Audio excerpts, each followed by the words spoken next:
What's this cat wants a piece of the action? Feline amongst canines. Oh, buddy.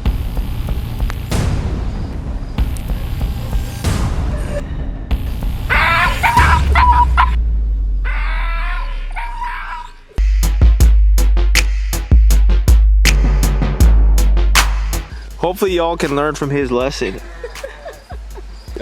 You must have got a little bit of claw though that he would yelp like that, hey? Like he must have got... They yelp even if they just get smacked. Oh, okay. Like little one doesn't use claws in the house. She just hits them hard and they yelp the same way. So they're kind of drama queens. Yeah. So you're gonna get it again.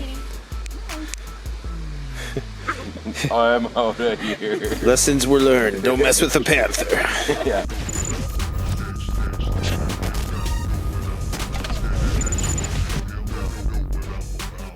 Hi folks, Canadian Prepper here. If you didn't catch my last video about German Shepherds working dogs for emergency preparedness purposes, go and check out that video before watching this one. It'll provide a little bit of a backstory. We did actually get a new dog recently. His name is Baxter. He's 7.5 weeks old. I got him from a couple friends of mine who are professional dog breeders and trainers of protection dogs, guard dogs, competition dogs. And they agreed to come on and answer some questions about how to basically create a good guard dog, which is going to be obedient and have good discernment, and essentially just discussing the absolute basics when it comes to training dogs. I'm going to post links to the description to their website, and you can contact them if you wanted information about getting training for your dog or actually purchasing a dog. They do have a couple dogs right now that are for sale. We talk about that later on in the video. Okay, so what is it that makes Baxter unique? And tell me a bit about the importance of genetics, particularly with these kind of dogs. How important is that? Does it really make a significant difference at all to have different genetics in a dog? It does make a difference.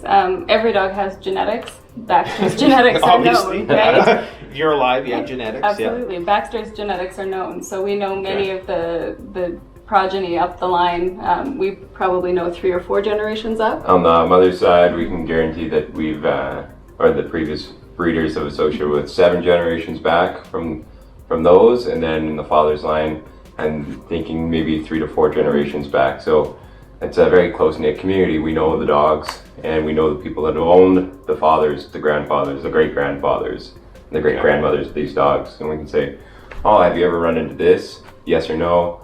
Have you ever seen this in the dog? Yes or no? How did you handle it? What worked well? What doesn't work well? And what sort of characteristics are you looking for when you're breeding the dogs? Like I know you're very selective about, you don't just put 2 dogs together that look nice. You're really looking for behavioral characteristics. We're looking for good temperament, dogs that are structurally sound, so less prone to injury. Really, I mean, when we're looking at pairing 2 dogs together, for us, we only want to breed them with the highest standard of animals. So we train in a sport called Schützen. It's tracking, obedience, protection. It's the original breed test for the German Shepherds. And so we've held ourselves to a high standard. We say we only want to breed dogs that have acquired the highest level, which is a Schützen 3 title. Okay, and so Schützen, just for people who don't know, Schützen is what exactly? It was the original breed test for the German Shepherd. It's become a little bit of a sport now, but we still fall back on it to say, should this dog and this dog be paired together, or can this dog do the work? Right? Mm-hmm. And the work consists of tracking, obedience, and protection. So we're looking for a dog that's biddable, trainable, able to work independently, and also take direction from them. And so what makes German Shepherds so special? And for my audience, what makes a German Shepherd an ideal preparedness dog?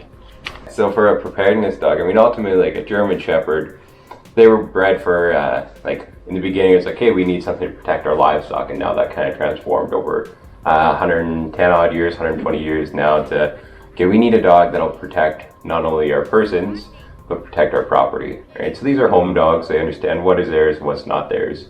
First breeding, for example, that we had, what was it, 8 months, the dog charged after somebody who, an intoxicated person who had come onto the guy's property, charged at the guy. He's like, yeah, okay, that's his property. He made it to the property line and the dog stopped. He's like, that's my yard. Yeah. That's it. So at the end of the day, he didn't bite him. He doesn't have to bite him. He just said, get away from my property, get away from my stuff. You know, second to that, when we start getting into like the training and we start saying, okay, I need this dog to protect one person, and we go through the sequences, and then next thing you know, I threaten you in the future, and Baxter says, hey, don't threaten my master. Right? And the beginning signs are just a small bark to a growl to a big bark and then to a bite. Right. So they have that protective instinct, which has been ingrained over the last, 12 generations or so? Yeah, that's exactly it. Okay. Yeah. So they're loyal, they're protective. They know they're where smart. home is. They're smart. They're Extremely biddable. smart. They're trainable. I find that German Shepherds they seem to have self-restraint. They seem to know where the line is, and That's right. They're a little more in tune with the situation as a whole. They're, you know, they don't typically overreact and don't typically underreact either. Right. Like if we were to meet on the street, you know, even Marshall, if I was a little on edge, if I was reacting a little weird, or if I maybe was a little bit drunk, and you might be a little bit uncomfortable, the dog says, okay, something's wrong with this situation. It's not enough for the dog to say, I should attack this guy. It's enough for the dog to say, oh, I'm ready. And anybody that's kind of paying attention to the animal, most people pay attention to the animals. They see, okay, that dog looks like he might do something. You're absolutely right. The dog might do something at that point until you say, or, you know, the trained command is like, watch, meaning bark at the guy. Yeah. So. And I think 9 times out of 10, whether it's for like, you know, a guard dog or theft deterrence, just the presence of the dog and the bark is usually most of the work. Absolutely. You know, most people want a remote control dog, right? I was one of them. I came to you, I'm like, can you make me a remote control dog? And you said, yes, but with a lot of work. And then they kind of lost me at the lot of work part. But, you know, we're still working on that. It's just taking a little longer than expected. But yes, you can do it, but maybe you can tell people, demystify that whole process. You know, can you just train a dog to go and attack on command? Obviously, you wouldn't want to do that for not only for moral reasons, ethical reasons, but also legal reasons. Absolutely. But, you know, is that possible? And, you know, how much would it take to train a dog to have the restraint to do that? I think the best protection is a dog with big, scary looking pointy ears and big pointy teeth that barks on command. You can teach them to bite, but most often you don't even really want that necessarily. You don't need it. Yeah, most people aren't going to mess with a dog that barks on command. Right. Yeah. In our experience, the best like property protection combination is that uptight female who barks at the sound of the wind 30 yards away, with the overconfident male that stands there and invites you to come too close. Right. Yeah. Yeah. When we talk about like the remote control dog aspect of like, oh, I just want a dog that'll just go out and bite. I can't think of too many instances where it's like, I just want a dog to go out and bite some dude down there, right? You know, we're not really at that point with prank videos yet on YouTube. No, that probably would be that would be demonetized. Yeah, pretty quick. Yeah. For sure. The amount of time that would go into creating like this remote control aspect, if you will, of a dog, who's to say, you know, you snap your fingers in absolutely any situation, the dog pops into position, right? The time that we're talking about in the lifestyle that you have to live with that dog, the average person isn't ready to do that. Right. I mean, we're talking like military to law enforcement, like degree of training. We're on shift. We've got 12 hours. Okay, we've got a couple hours to dedicate to X amount of training throughout that shift. Mm-hmm. Or even within the home, right? Holly and I, we dedicate, we're probably out training because of our 2 adult dogs and our puppies. We're probably looking about 2.5 hours a day, just between all of them. And that's not 2.5 hours with the dog. That's 2.5 hours preparing. Okay, what are we going to do? We're going to go track. Right. Okay, we have to lay the track. It has to age for 60 minutes. And then we have to, okay, we're going to go do obedience. We're like, what is our focus for obedience today?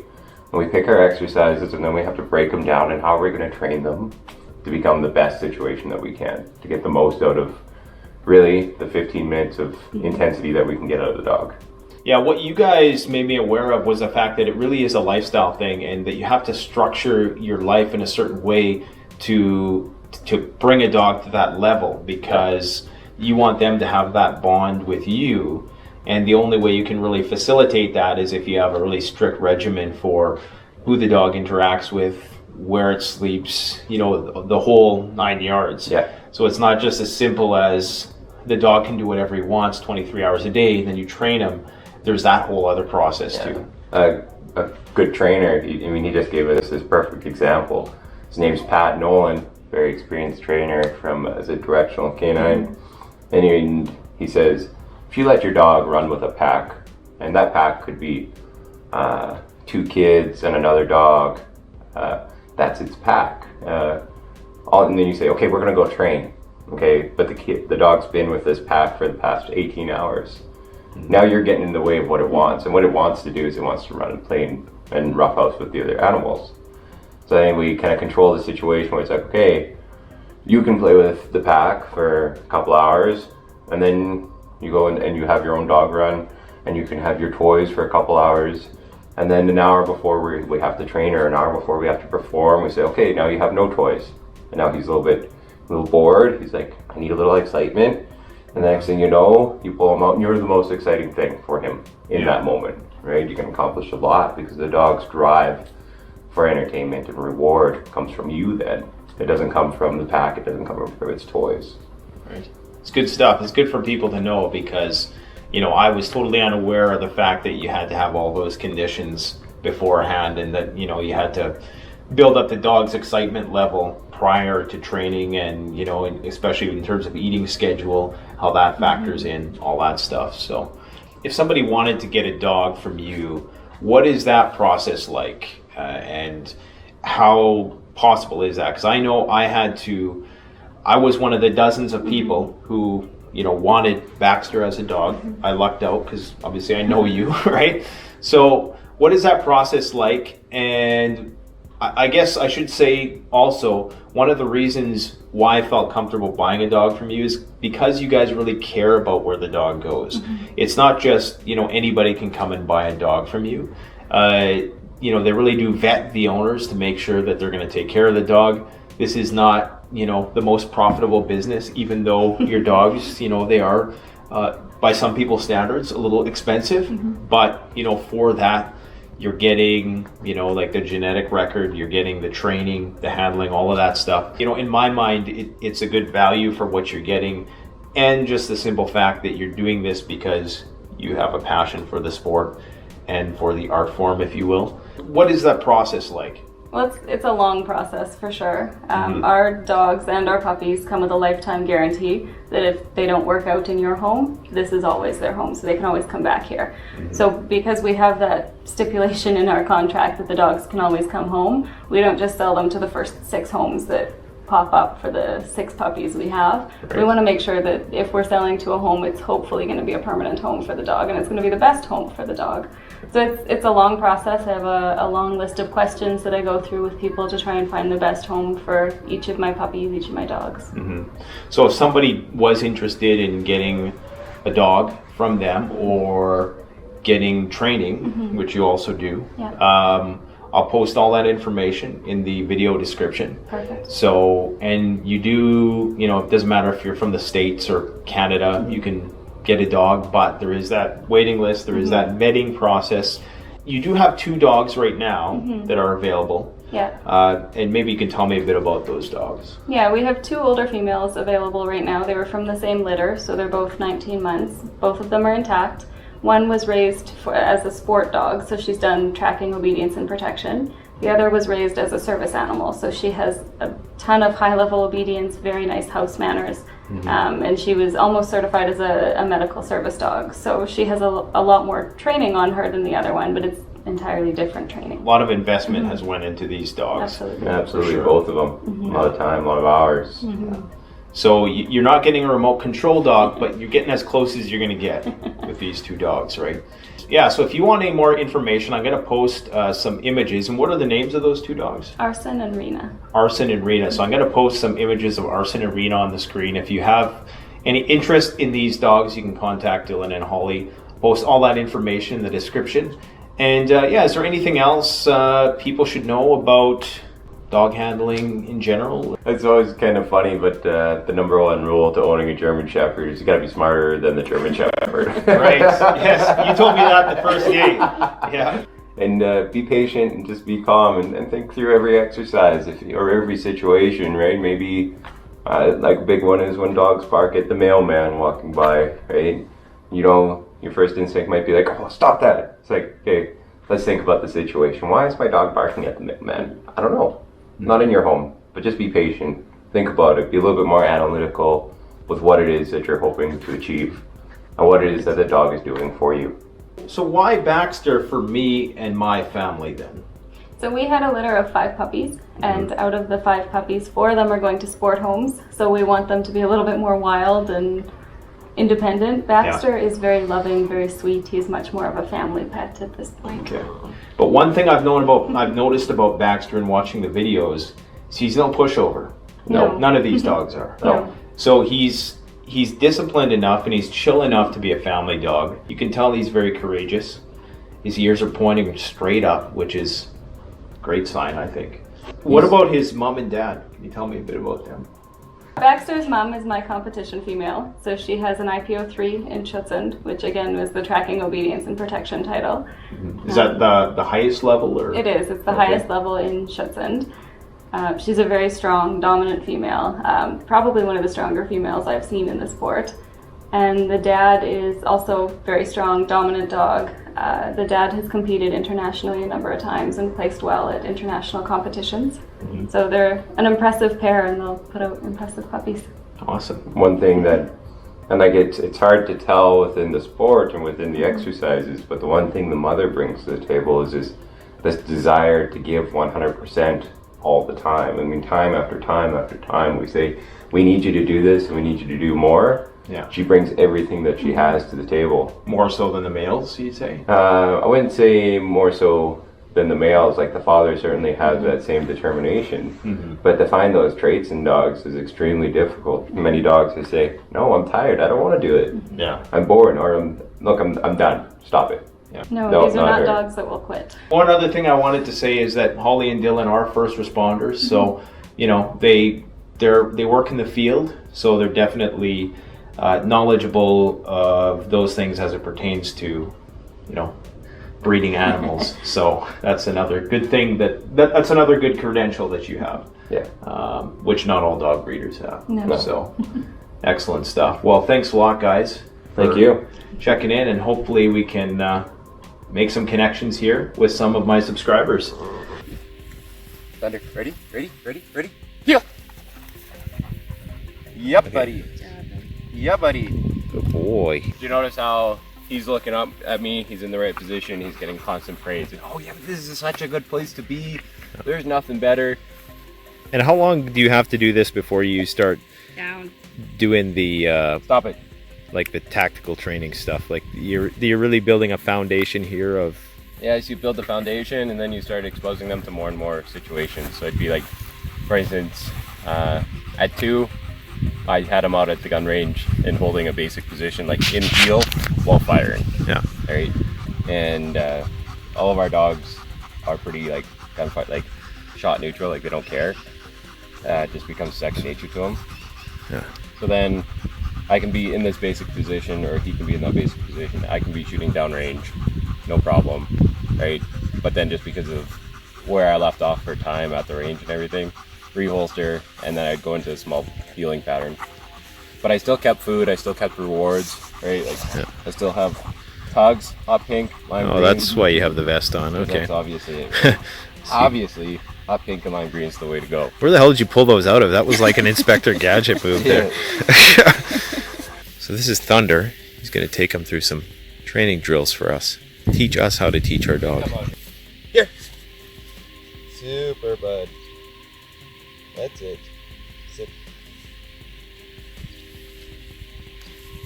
Do you ever get jokes about how that's kind of like sexually suggestive? With the wiener and everything? There Oh, he's like doggy. biting your Come wiener? on, bud. Just, I have to say it. And just sit here. It's YouTube. Question, would the gunshots hurt the dog's ears? I would say like over like a prolonged time, like if you're at the range and you're going through like 1,000 rounds in 2 days, obviously you start running into some issues. Yeah. They make earmuffs and everything for dogs. Okay. If it starts to become a concern. The other thing that works well is you take those little foamies and cram them in their ears. For training these guys for gunshots, literally all I did was I put them in the truck, I left it all closed up, and then I went out and I did my shooting for the day. Yeah. And then it was like no big deal. They got their stuff out, and that's how I addressed it with our dogs. Yeah. So eventually you kind of bring him closer to the action. And Yeah, because like I started like behind the berm. Like, he was like outside the berms in the truck, and then I brought him inside the berm in the truck, and then I just took him out to the field. Like, bite work is basically just high-level obedience. So before we actually start any type of bite work with them, we train the obedience and get that working relationship there first. Because if you don't have that control, then there's no way to control them when they're high up and want to bite something. when would you cross your threshold that you knew that the dog was ready for the bite training? When he's reliably obedient to you. Yeah. So, and that's measured by his response time, or? Yeah, exactly. So when you can give that one command and he's willing to work for you right now, then that's kind of when I would say you have the control necessary for working in bite work. Because bite work is a little bit of a liability. If you have a bite trained dog, you better have control of him too. For sure. That's it. Good. And stop. Feet together, hands at your side. Come. Food lower. Food lower. Come. Good. Back up. Sit. Yeah, feed him. Keep talking to him. Keep talking to him. Ready? Ready? Run. Come on. Come on. Where is he? Where is he? Ready? Come. Food down. Talk to him. Oh, what a good boy. Sit. Down. Sit. Good boy, buddy. Keep talking. Keep talking. You're such a good boy. Yeah, buddy. So do I come out a little before he... Go. Yeah, buddy. Where are they going? Where are they going, buddy? Where are they going, bud? Where are they going, bud? Where are they going? Oh, yeah, bud. Where are they going? Get 'em. Go. Keep calling. Come. Come. Keep calling. Come. Yep. Come. Sit. There we go. That's better. Good boy. Oh, yeah, buddy. That was pretty quick. Yeah, he's getting pretty quick with that. Fine.